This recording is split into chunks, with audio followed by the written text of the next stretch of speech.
finally get it. Together, I know we can. I am gonna devour you. You done fucked up now! You're now watching the Mystical Green Beanie.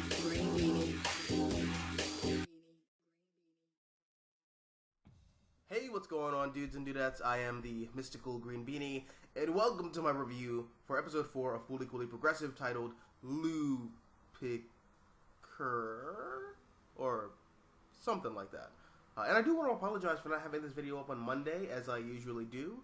My schedule got all out of whack when I was doing the research for my Dan Slott Spider-Man retrospective. Plus, I have a cold, so that's a fun little blindside. Regardless, here are my thoughts on the episode. So, right off the bat, we're picking up where we left off from last week's fan service episode, where Hidomi's headphones were drilled into her skull, and apparently, the consequences for that were, she goes crazy. Like, an entirely new personality emerges, and Hidomi is almost a completely different person. But what I like about this is how she starts to behave more like the version of herself that we see in her fantasies, where she has this LOL, so random, bubbly personality, and a lot of her private thoughts start to boil to the surface.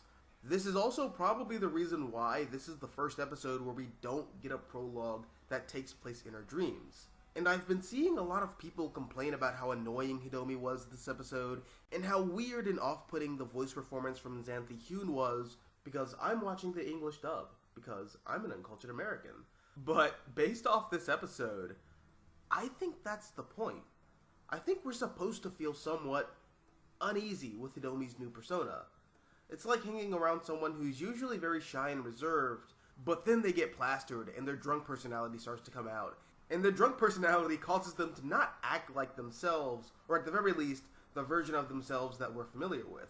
And Ide represents the people who feel this way. In the beginning of the episode, when the show is doing this bit from The Office or something like that, where the characters from the show are being interviewed based on Hidomi's new personality, Ide responds by saying that the girl who's running around as Hidomi is not Hidomi. Meanwhile, Marco is in the opposite camp.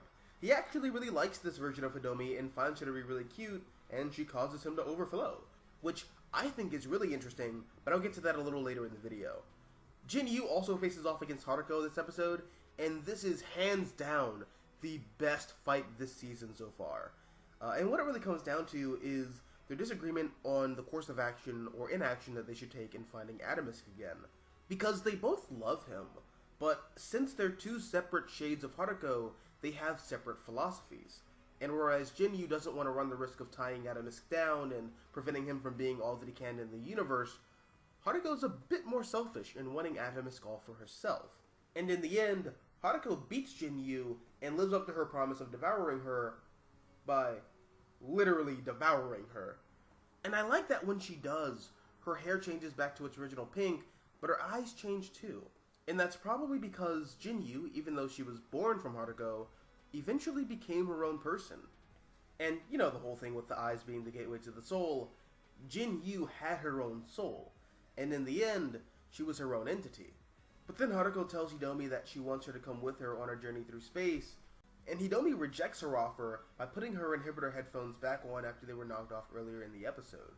And I usually save this for the end of the video, but I gotta say, this is probably my favorite episode so far. From its themes of autonomy and self and the different ways in which people see you, this episode really did capture me. Which is funny because, as I've mentioned before, this season is far different from the previous, where each episode is a self-contained character study, because in this season, every episode leads into the next. And this episode was somewhat the culmination of everything that was established in the first three, with the Jinyu plot and the Hidomi-Ide relationship. And speaking of which, I love the contrast this episode between Ide and Marco, because both Marco and Ide like Hidomi, but they both like Hidomi for different reasons. Ide is attracted to Hidomi as she is normally, and would prefer to have her open up to him naturally as he gets to know her better. But Marco goes head over heels for goofy Hidomi, who she is on the inside, but doesn't really show off that often in public. And we see that when her inner, unfiltered self is dancing around in public and drawing on windows and truly being free. And Marco thinks that this version of Hidomi is really cute. And I like that because these are two guys who like the same girl, almost for the same reasons, but they're entering that attraction from different angles. I also love all the stuff that the show is doing with IDO Me as a character, because this is the episode where everything about her clicks into place. We find out more about her home life when she's under the influence of the headphones, and she starts talking about how she has no father or a mother. Because after her father walked out, or went missing or whatever, her mother mentally checked out and never really treated IDO Me like a daughter. And that's actually reinforced by the opening statements that her mother gives when she says that when IDO Me is acting all crazy, she felt like she actually had a daughter for the first time in forever. All in all, great stuff. I love this episode a lot. It felt the most like a traditional Season 1 episode of Fooly Cooly. The animation was top-notch, and far better than the last episode in my opinion. I know that I said in my review that I liked the animation, but after rewatching it, I don't know what kind of crack I was smoking, because this is bad. This is really bad. Especially when compared to literally every frame from this episode in episode 1. But I digress.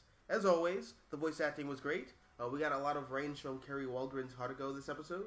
And like I said earlier, Xanthe Hyun did a great job switching between stoic IDO Me and fun-loving goofy IDO Me. But those are just my thoughts. But what about you? Did you like this episode? Did you not like this episode? Let me know down below in the comments section. And again, I'm sorry for this video being as late as it was.